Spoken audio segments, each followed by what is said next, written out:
So you should have read up to chapter 7 by now. So we're going to start going into chapters 5 to 7. We'll go into some of this stuff here. We'll learn about Soviet stuff here shortly, but I just wanted to go over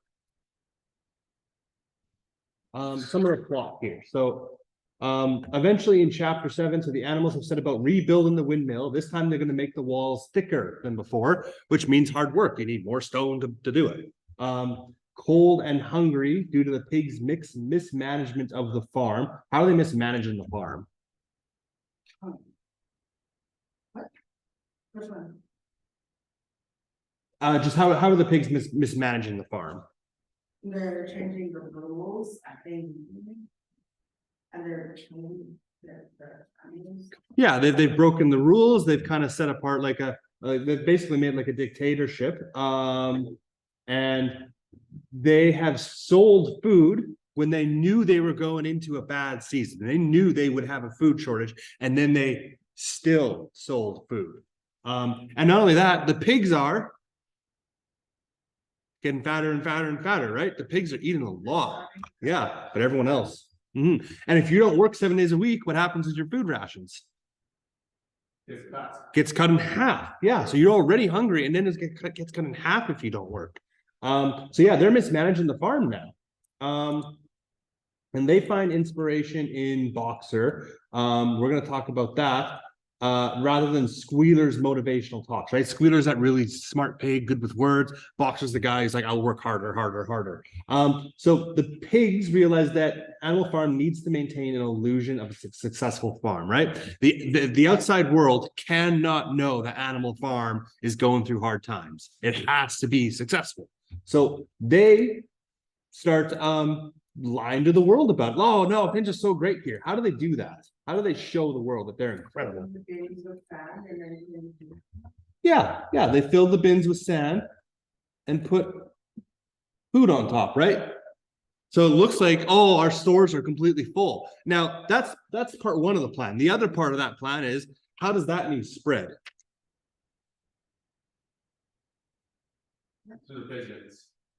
Well, one of it's through the pigeons, but the other of it to the other farmers comes from their liaison, right? So they prepared a fake tour, if you remember, right? So they're purposely bringing I forget his name, what's his face, the guy, the guy that they work with the trade. They brought him on a fake tour, right? And they just so conveniently happened to walk past these grain stores when the lid was open. And then they ended up spreading rumors with birds.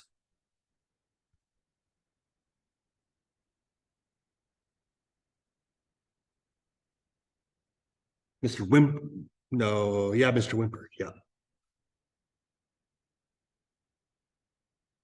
Now, of course, in chapter 6, how are they going to pay for all this wonderful stuff that they need for the windmill? Because they can't make like the stuff. They can't make light bulbs and other stuff. They have to get them from the outside world. So they need a currency to trade. Their currency is going to be the hen's eggs. 400 hen's eggs per week. How do the hens rebel against this decision? The hens are not happy. They're taking their kids away. They rebel against it. How do they do that? What did the hens do in retaliation? Didn't they just do it? Eventually they did do it. Eventually they did start giving the eggs, but at first they were against it. Well, they went outside, laid their eggs, but they were crafty. Yeah, they went on the roof and broke their own eggs. They literally hatched it from like the gutter of the roof. Egg hitting concrete, what's going to happen? It's going to burst. And yeah, absolutely, right? Can't sell a broken egg. And then I think 9 of them got 9 of them. 9 of them eventually got killed. And so he doesn't necessarily go kill them outright. He starves them to compliance, right? No more food for the hens until they listen. And they eventually do listen, but 9 of them die first. 9 of them starve to death first. And so what does this show about Napoleon? What do we learn about him now? He's just selfish. He's all for himself. So hard. Yeah, Napoleon's, that's a really good way of putting it. Napoleon's very power hungry, right? And not only that, if you get in his way, he's going to use violence. Yeah, anything in lies to, so. No, Yeah, he will lie or he will use violence to get his way.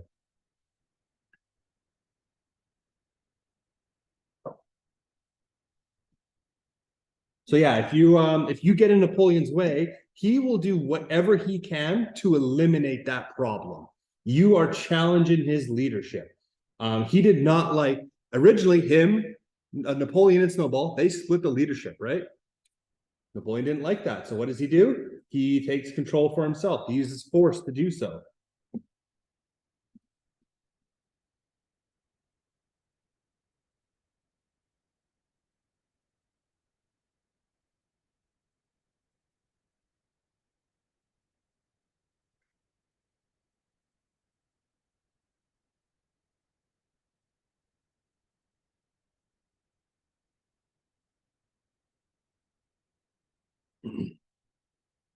And so finally, we see several instances where history gets changed, right? So Napoleon changes some of the stuff that happens, not only the stuff on the wall, but even in the battle, right? Because Snowball needs to be this enemy. Snowball has to be the bad guy.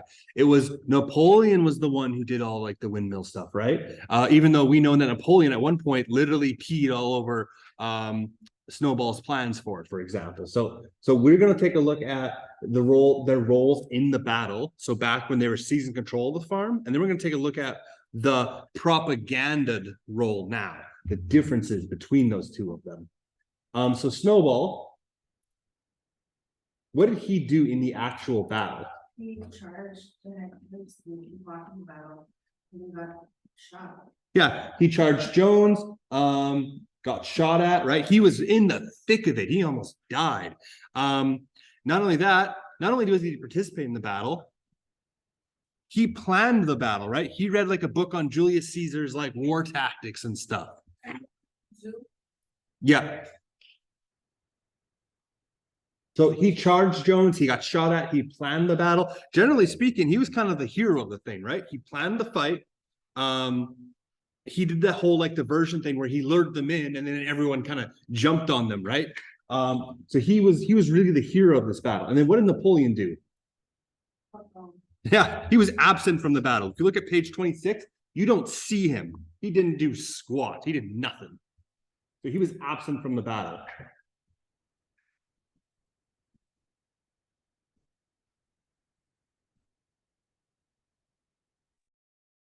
So Snowball gets turned from this hero of the battle into something different. What's some of the propaganda that happened?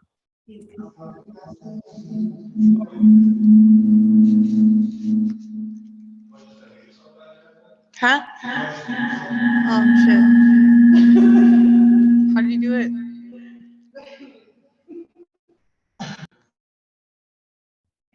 Okay.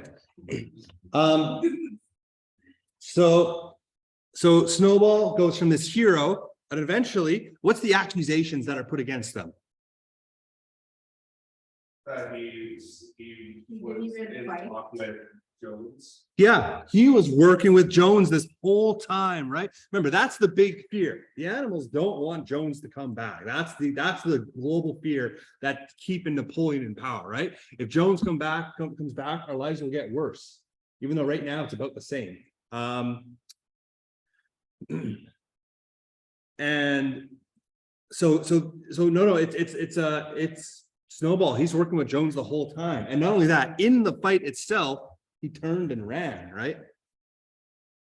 So that's the propaganda that's being done against Snowball now.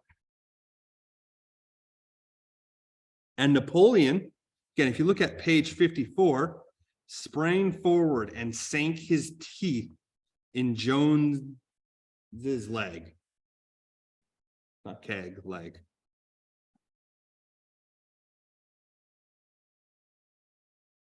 So all of a sudden, our roles are reversed. Snowball becomes this evil, like, arch enemy, and Napoleon's the hero of everything. How's that?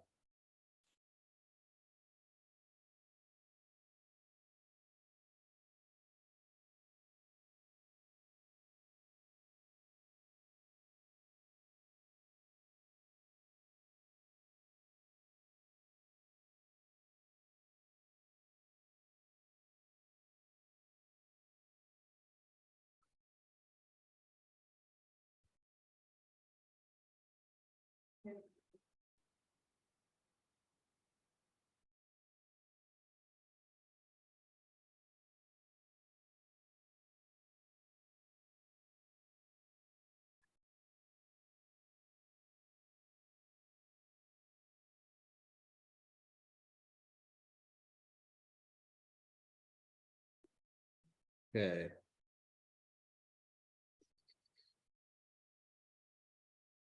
So again, this is the propaganda that's happening, right? But some of the animals start questioning this. So they eventually accept these changes, but how do they accept those changes of the facts? So what's the reaction to this new news being mentioned by Squealer? The point is always right, kind of thing. Yeah. I mean, so one of the quotes we get from Boxer, Napoleon's always right. But even Boxer gets confused with some of the stuff that happens. Like even Boxer's like, oh, I'm not sure.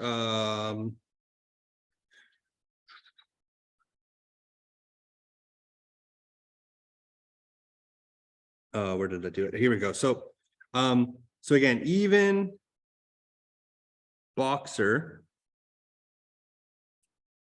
Where did I put it?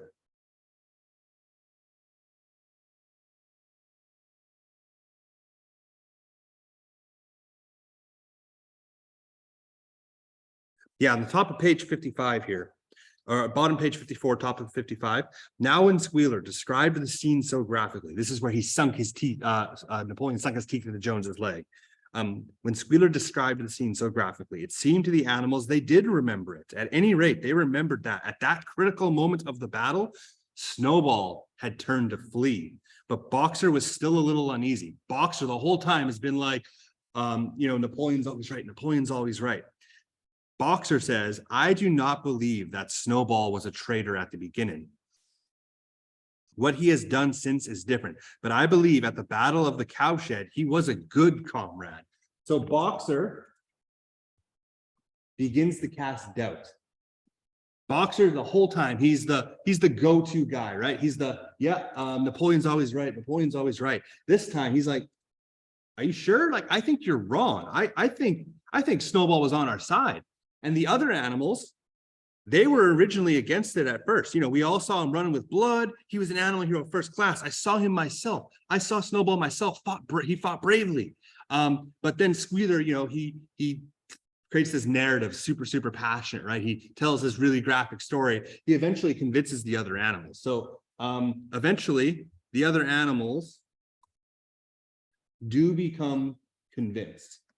Some have bad memories. And it's people as well. We forget things. This is a whole thing if you're a police officer, for example, if you're a lawyer, your memory of a scene can change over time. There's been lots of guilty people who were put away because they think that they become convinced, oh, it was that guy. It wasn't that guy at all. There's hundreds of stories of that. So we can change the memories in our heads as well. So we're easy to manipulate. Us as people, we are easy to manipulate as a group. The narrative can change. Like there's a reason dozens of governments around the world the last 100 years have used this tactic, have used propaganda. So what does this tell us about people? For people, we can be easily manipulated.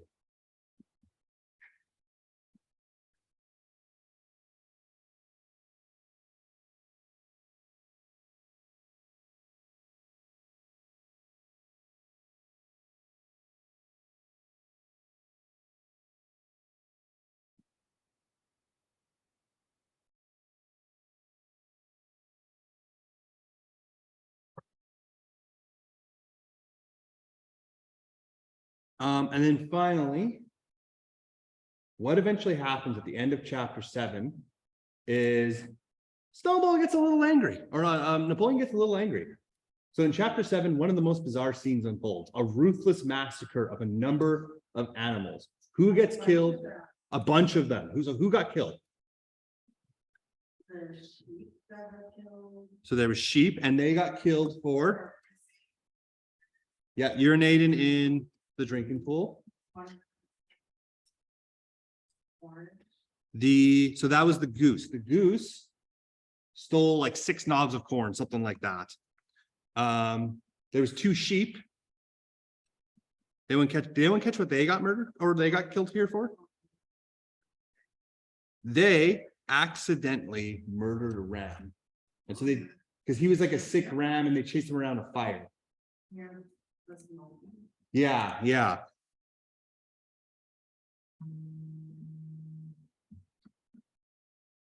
So they had accidentally murdered a ram.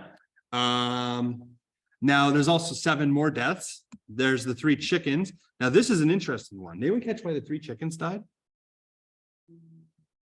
Had something to do with Snowball. Oh, didn't they dream about? One of them dreamed of him, but the second. One of them was. Yeah, like they dreamed of talking to Snowball.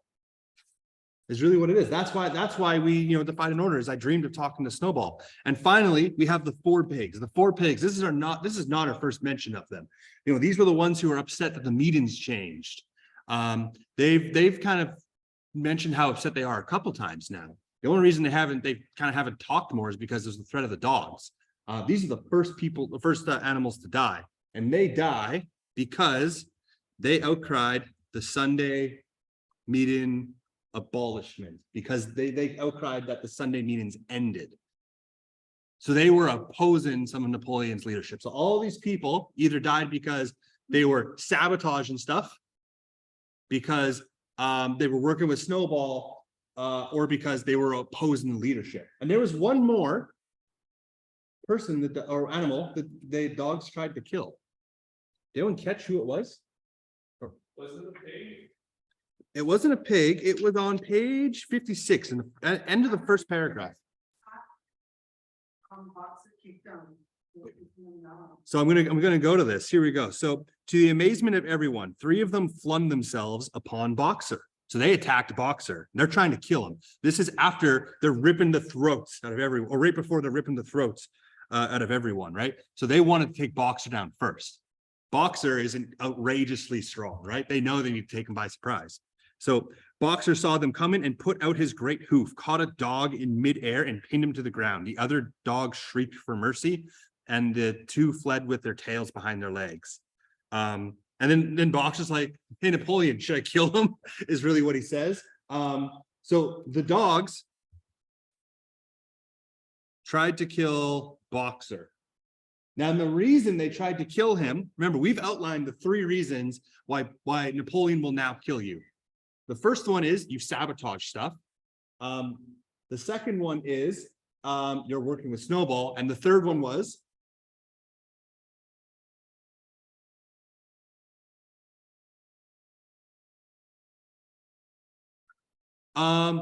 close. You're challenging, you're damaging Napoleon's leadership. So remember, Boxer right above. No. I think you're wrong here. I remember Snowball at the fight, and like Snowball, he was our comrade then, right? And then 4 days later, they tried to kill Boxer because he challenged the propaganda, right? About Snowball at the battle. No, Snowball was our comrade.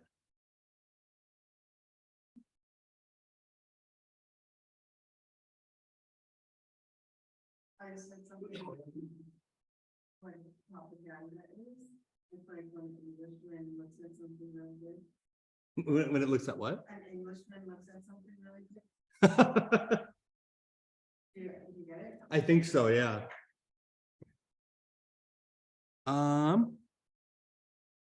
Oh, here we go. And we got one more here. So I'm just gonna zoom in a little bit. So at the end of chapter 7, the killings are juxtaposed with the serene landscape of Animal Farm that the animals behold admirably. So right after all these animals are killed, chapter 7. They were there, I think it's all the places. It's perfect now, we don't need to sing it anymore. Yeah, so what they say, sorry, I'm just trying. Because the rebellion was ended. Oh, that's about the song, which we'll, Yeah. And then it's straight up another one. yeah, so I'm just gonna go to the middle of page 57 here. They did not know which is more shocking, the treachery of the animals who had leagued themselves with Snowball, or the cruel retribution they had just witnessed. Again, it literally mentions the dog ripped out their throat. Yeah. Start seeing that, and then all the other animals do. So just before that though, so in the old days there had often been scenes of bloodshed equally terrible, but it seemed to all of them that it was far worse now that it was happening amongst themselves.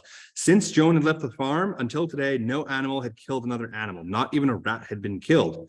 And so now they end up looking outside. So here we go. The animals huddled around Clover, not speaking. This is page 58. The knoll where they were lying gave them a wide prospect, a wide view of the countryside. Most of Animal Farm was within their view. The lawn pasture stretching down to the main road, the hayfield, the spinney, the drinking pool, the plowed fields where the young wheat was thick and green, and the red roofs of the farm building with the smoke curling from the chimney.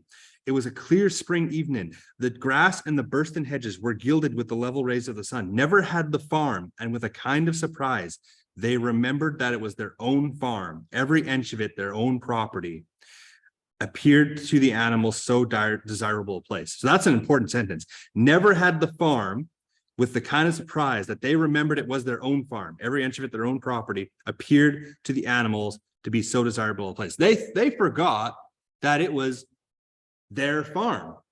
They were surprised, like, you know, they just suddenly remembered, oh, it's our farm. And so this is eventually what's going to be causing this song to get banned, because two things here, I guess. So the first thing is the animals remembered that it was their farm. It's not the pig's farm, it's their farm. So they've suddenly realized that they are being mistreated. And the song eventually gets banned because it encourages revolution, right? It's encouraging you to rise up if you're under an unfair, a violent dictatorship that's like taking advantage of all of your labor, which is exactly what's happening now. So they banned the song.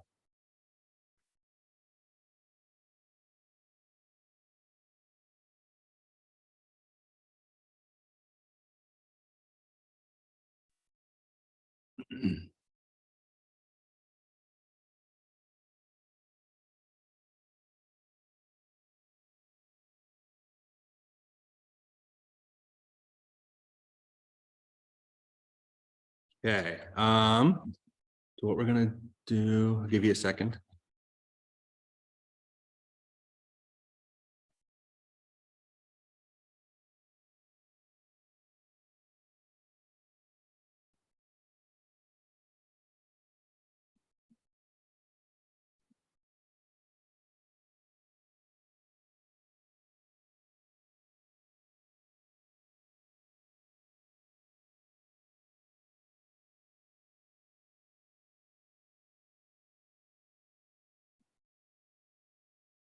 Okay, so what they eventually do here, chapters, so we'll go down to this reading part. So it's just skipping one page.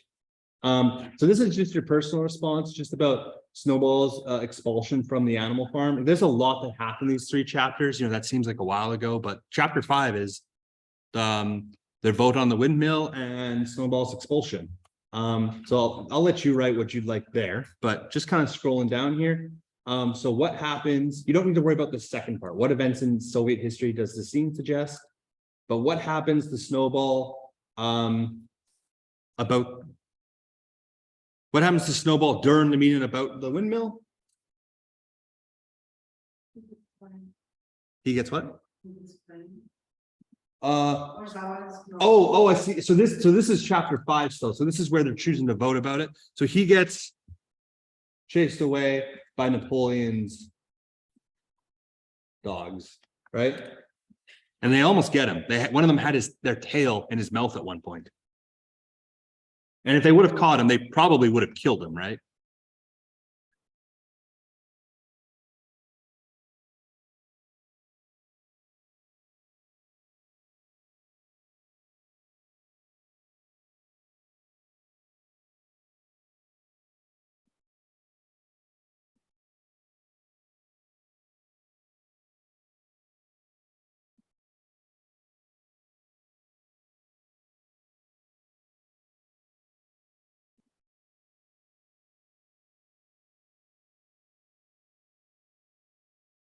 Okay.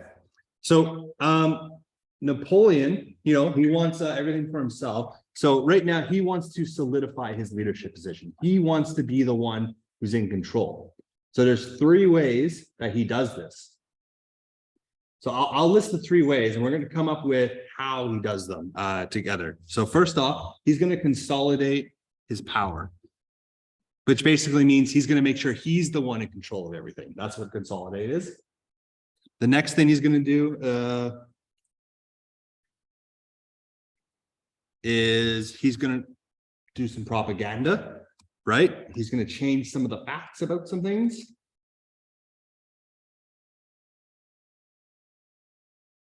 And the last thing is he's going to do intimidation.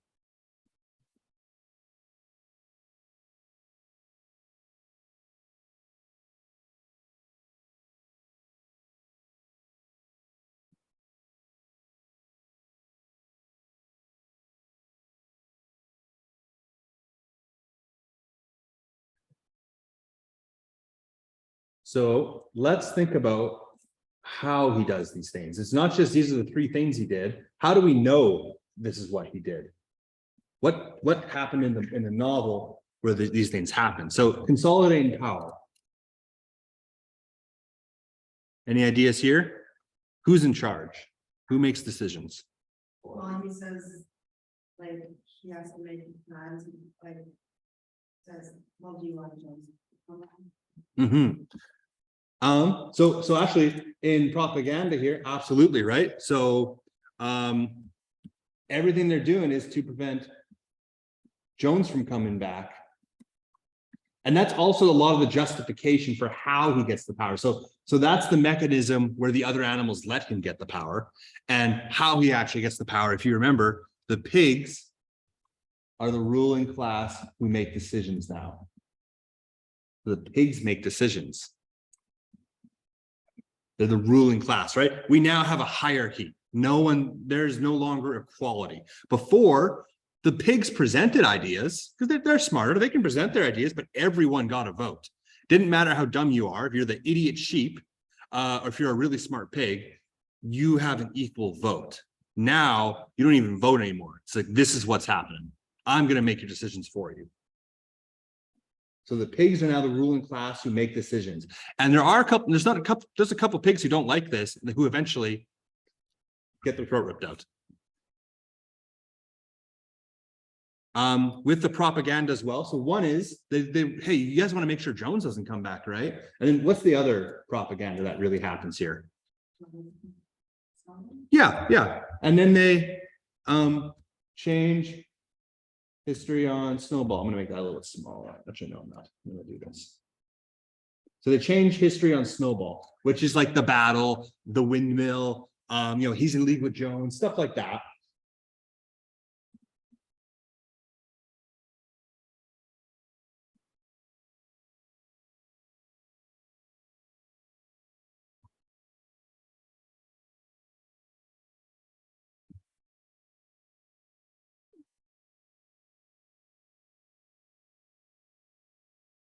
And then finally, we have the intimidation angle, right?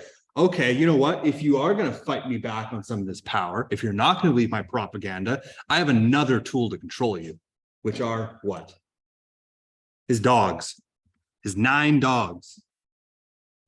And he uses these to threaten or kill his opposers.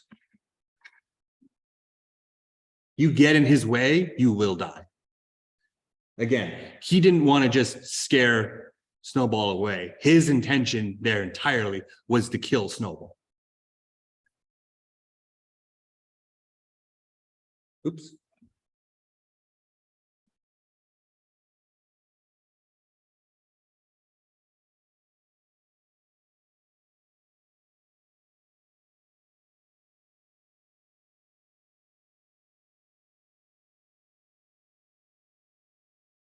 All right. And then, so we've already talked about why these executions are taking place. So there's 3 reasons here, right? There's 3 reasons why you get executed. We've talked about them. What are they? Challenge. Napoleon. Yeah. You challenge or threaten his leadership. That's one.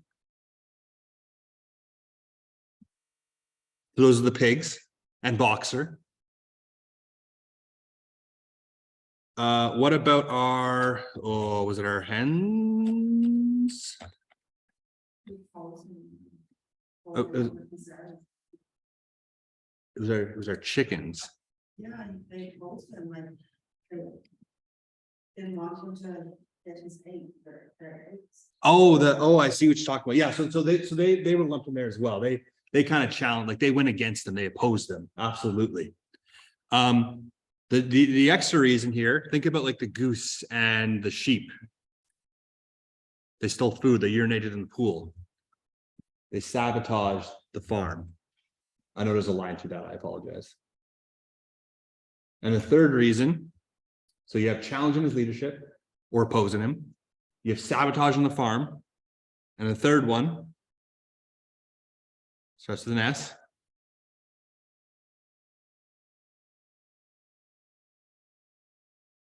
Snowball. You're in league with Snowball.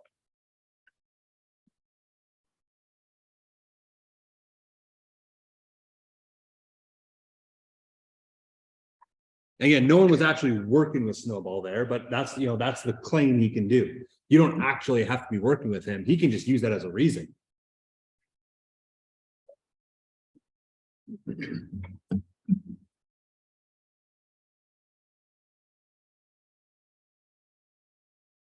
Okay.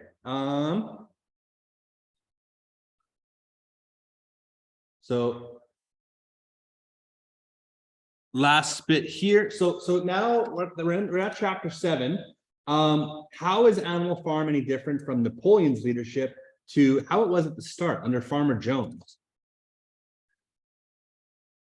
How is it? Is it similar? Is it better? Is it worse? Well, I guess it's Getting worse. both. It's okay because Mr. Jones forgot to feed them one day and the people and the animals did get food, but also worse because they had the food cut in half. Yeah, so I mean, like thinking about it this way, thinking about the food here, it's mentioned in the book that the rations are similar at this point, is really what it is. They didn't have more, they were getting about the same food as they got in Farmer Jones's day. And that's because they had a really bad harvest. They had to sell some food, but thankfully they didn't have 5 humans to feed. So they had enough to at least feed themselves, but it was the same rations now. Now, after the murders, they mentioned that Jones did the same thing. Jones also murdered the animals in cruel ways too. But this was the reason this one was so shocking, like Napoleon's thing, was because this is the first time they've done it to themselves. This is the first time, animals got killed.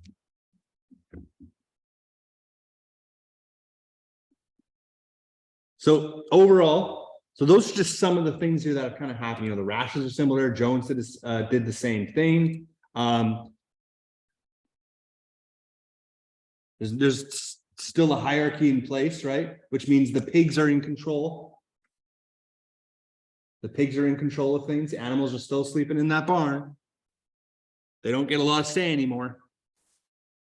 And then, of course, there's the work.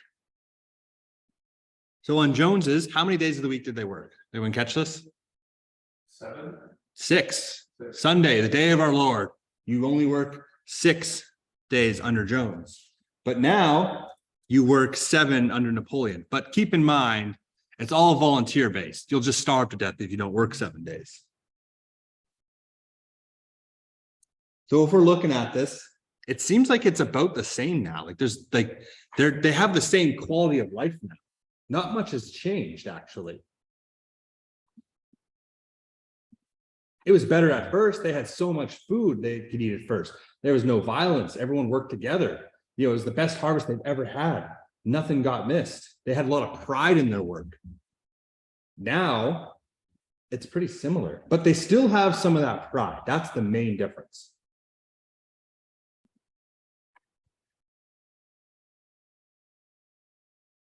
And now for number 5, this is the you response. Do you think it's fair that people, or in this case, animals, who are more educated and more skills, get more influence in decision-making, in this case of society? You know, so if someone's more skilled, if they have a better education, should they get a much higher say than, you know, you or me, for example? And this is where opinions might differ. Like, for example, in a completely equal society, think about the dumbest person you know. the dumbest person. Everyone has someone in their head they're thinking of right now. That person has an equal amount of control over who's going to be the next government, over where funding goes to, over what happens in your area as you do. You could be the smartest person. They could be the dumbest person. You have equal power completely across the board. Some people hate that. Like, you're probably thinking like, oh my God, no, not that person. Oh, but at the same time, you know, that's what equality really is. So this is kind of a you response. So I'll leave that to you. We don't have a whole lot of time, so I'm just gonna kind of carry on down here. Okay, so this is, I want to go into here the windmill debate. So this is chapter 5, right? So this is going into chapter 5 and a little bit of 6 and 7, but this is when they're in the farm. Snowball is still there and they're talking about their plans for the future. So this time they've had time to think. They've done a hard harvest. They have time to think, what are we going to do? Snowball, what did Snowball want to do? He wanted to build a windmill. So now I want to go into the disagreements. So Snowball was really in favor of the windmill. Napoleon hated the windmill. He hated it so much. Again, he literally went into Snowball's study and peed all over the plans. Hated it. At the meeting, all he's doing is talking about its use. You know, it's a bad idea. Like chapter 5 on page. Bear with me 1 second. So yeah, on 33, you know, vote for Snowball in the 3-day week.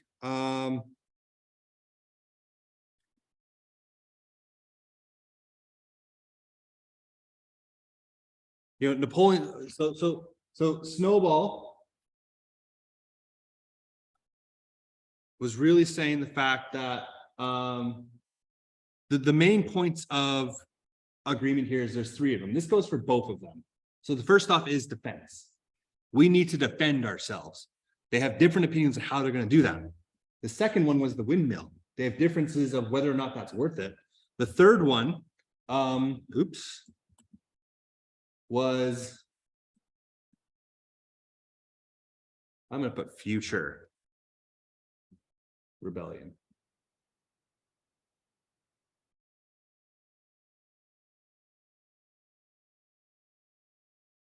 And so this is true for both of these. Oh God. That's all I meant to do. Oh, what did I do? Oh darn. Defense. Windmill. Rebellion. There we go. Cool. So Snowball, what did he think? What was his opinion on the windmill? Snowball? Yeah. This is a really good idea. So Snowball thought it was a good idea. He supported it. So Snowball supported it. Why? What was his argument of why we should build the windmill? For a better life. Yeah, better quality of life. Specifically, it saves work. It's going to be a lot of work to build it, but it's going to save work once it's built. And it's going to increase quality of life. So it's a better quality of life and it saves work. Napoleon, however, again, they disagreed on everything. So if Snowball supported the windmill, Napoleon probably was against the windmill. And what were his reasons? He wanted power. Part of it, but so he spread some reasoning behind it though. So his reason was that he thought it was a waste of time, right? We need to spend our time doing different things. So we need to spend our time focus on increasing the food. We need full mangers of food. We need more food. We need this, instead of spending this time building this windmill, again, they worked their ass off to build this thing. Instead of increasing food, instead of building the windmill, we need to increase food. We need to train in firearms.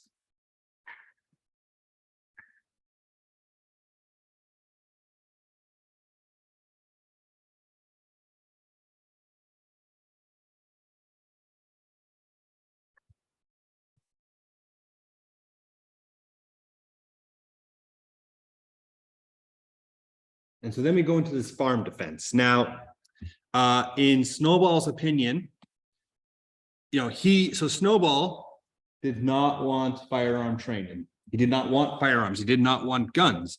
And the reason being, we don't need to defend ourselves because other farms will rise up.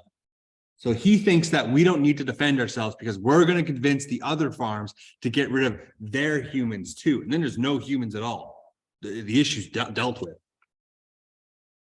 Whereas Napoleon, on the other hand, thinks they need weapons to prevent a counterattack. Oh, sorry. So he thinks this whole let's fan the smoke of rebellion all across England, waste of time. No, we need guns because they're going to come back.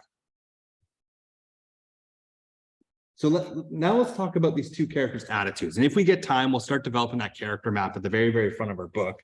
But Snowball. Is Snowball a positive pig or a negative pig? When he looks at the future, what is he trying to do? What's he spending his time focusing on? Yeah, I think he's more positive, right? He's reading lots of books about modernization of farms, about Julius Caesar battle tactics, all this stuff, right? He's devoting his time to trying to do a positive change. Napoleon, however, we know is pretty negative attitude, right? Snowball's whole thing is I'm going to inspire my comrades. Napoleon's whole thing is I'm going to control my comrades.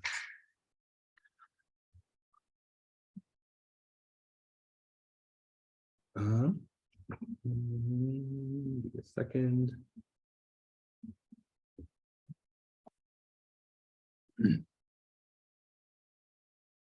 All right, we're going to do a one-page summary on the Russian Revolution.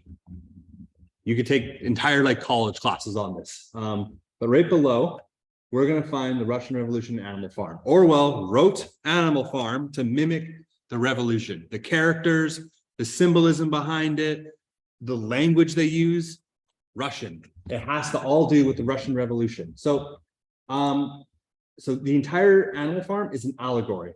That's a word we've seen before. That's a literary device, right?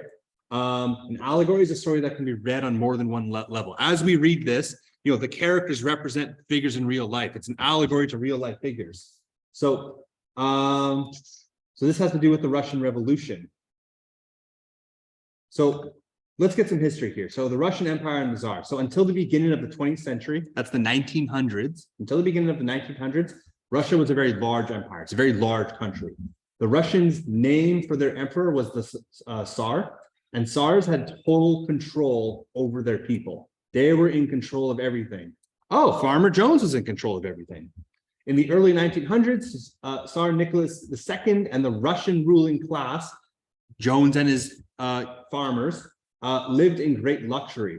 The Eastern Orthodox Church of Russia, the main religious organization, supported the Tsars and the ruling class. The rest of the population, the animals, lived in poverty under very harsh conditions. It was common for people to be without food. And what happens when you starve people? Well, they'll die, but you don't want to die. So you're going to search for food in any way you can. If you want to keep yourself as a ruler, you need to make sure your population at the very least is fed. Because the second you take away their food, oh boy, you have a problem. So the Russian Revolution started in 1917. And within 5 years, there's a person named Vladimir Lenin. He was in control of, oh my gosh, that's not what I meant to do. He was in control of one of the new upcoming government, the Bolshevik party. So they were in control of Russia. So within 5 years, they took complete control. The revolution started because the people were hungry. You weren't feeding your people. You don't feed your people, you're going to get overthrown. It's just going to happen. So this government took control of factories, industry, food production, and private property. Two leaders who served under Lenin were Leon Trotsky and Joseph Stalin. You probably recognize that last name. He was in control of the USSR for 30 years. So Lenin dies 1926, and they fought for power. Oh, we have two people fighting for power now. So eventually Stalin gained control. So Stalin's Napoleon, and Trotsky lived in exile in Mexico and was later assassinated. So Trotsky is Snowball, and we don't really know what happened to him, but it's a safe assumption is he either went away or he died somewhere. So now Stalin's in control, Napoleon's in control. So Stalin believed that Russia was underdeveloped compared with other European countries, and he changed the economic and industrial policies of the country. Again, the animal farm was underdeveloped compared to other farms, neighboring farms. He introduced collectivism to the country, which replaced small farms with large farms. On those farms, all the farmers worked for the state. Stalin believed this would increase food production, but in fact, often this didn't happen. And there was a slow decrease in the amount of food available. Oh, so we thought we'd have lots of food. Oh, crap, we don't have a lot of food. Many people died of hunger and many more were killed by the party. Oh, that sounds right. Hens starved to death. Animals got killed. It was thought about 10 million people died during collectivism. The Communist Party controlled everything in Russia, including the media and education systems. Those dogs, you remember, the reason they're so loyal to Napoleon is because he raised them as puppies and educated them. Stalin used the state newspaper to control what the Russian people learned, heard, read, and saw. Oh, we have propaganda. Stalin killed or deported to Siberia all those who did not agree with him. His secret police also used random arrests, tortures, and mass executions to maintain his dictatorship. Anyone could be a victim for these killings, known as purgings, for no apparent reason. Again, I can just claim you were working with Snowball. I kill you. Who's going to stop me? And you know what? You better believe me, you're next otherwise. So the goals of Marx had turned into a system that was in many ways more terrifying than the rule by the Tsar. So Karl Marx was the person who inspired this. Communism is essentially branched off from Marxism. So Karl Marx would be like the old major, for example. There was no freedom in the new system, which was based upon military rule. Oh, look at that. Your lives are the same under Napoleon and Farmer Jones. Forced labor created wealth for a limited few. The pigs got fatter and fatter and fatter, while the lives of most people changed very little or got worse. So let's compare some of these things here. We don't have a lot of time. So in the Russian Revolution, we had the Tsar, right? That's the emperor. And we had Jones. Now under them both, it was starvation and power, right? They were both starving their populations, the people and the animals, and they were in complete control of the power. You can ignore this other countries one. So in Tsar and Jones, starvation and power. We had Lenin, Joseph Lenin, is very similar to Snowball. Oh, sorry, not Lenin, Trotsky. So remember, those are the two people. They're one of the dual leaderships, right? So two leaders chased off.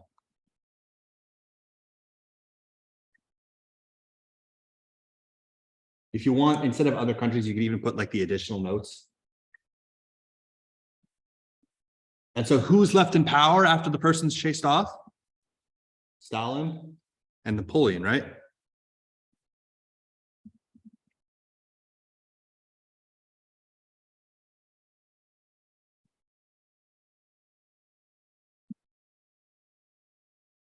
And they both ruled by dictatorship, right?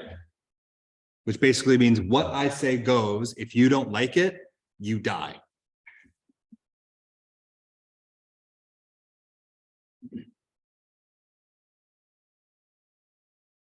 Now, of course, there's also some other things. There's the poor rations, both in Animal Farm and in the Russian Revolution. Again, the whole thing starts because people are starving, and now they're starving again at the end of it. There's collectivism in both of them.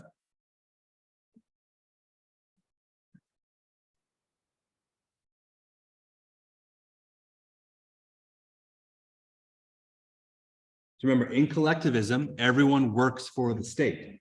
So in the Russian Revolution, you worked for the state. In Animal Farm, there's still collectivism, right? Hens, your eggs are for the state. Cows, your milk is for us. So everything's supposed to go towards all the animals, but it doesn't. But so the same thing, you're working for, you're working for the farm. Everyone works under the farm now. And finally, we had propaganda, and I'll show you some Russian propaganda underneath. I think you should be able to list a couple of Animal Farm ones at this point, so I'm not going to go into examples of propaganda. Oh my gosh, really?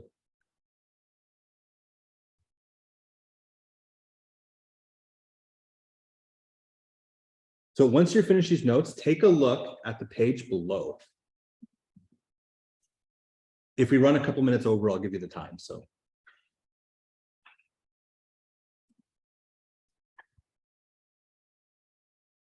once you finish these notes, just head to the page below. Pictures of one on Chelsea. Yes, it's all those things there. So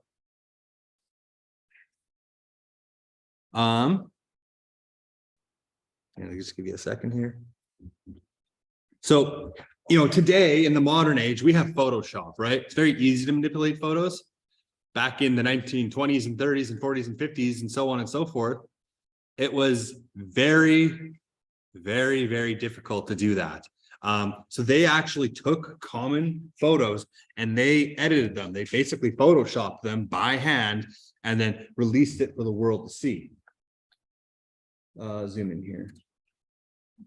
So again, if you're looking at this very first one here, so we have Lenin and we have Trotsky. Trotsky is the Soviet version of Snowball, right? And in this, this is them inspiring a crowd, trying to do this revolution. Oh, well, we have to get rid of Trotsky. He can't be in this photo. Like, he's no longer there, right? In that like red circle. He doesn't exist anymore. So, oh no, he was never there. Snowball? No, he ran away from the battle. What are you talking about? Trotsky wasn't there. He ran away from this battle. Same thing. Where the heck did he go, right? It's not there.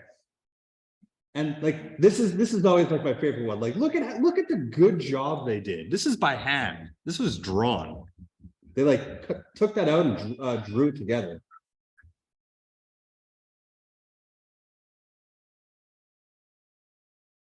And so this person here, I don't know his name, but he was basically someone that the state later decided needed to be eliminated for whatever reason. So they literally erased his existence. Nope, he never existed. What are you talking about?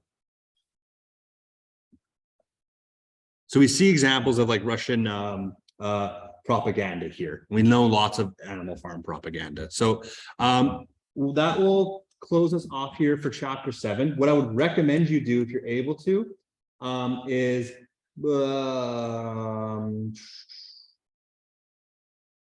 we now have examples here where rules are broken. We have now broken rules. We've seen murder. We've seen inequality. We've seen trade. We've seen beds. We've seen rules get broken now. So I'd recommend, if you can, start listing those in. We'll go over this if we get some time. Then there's also our character actions and purposes and stuff like that. You could even start relating them to how they are in the Russian Revolution. Again, we will start going over that. But for now, I'll let you guys head off for lunch.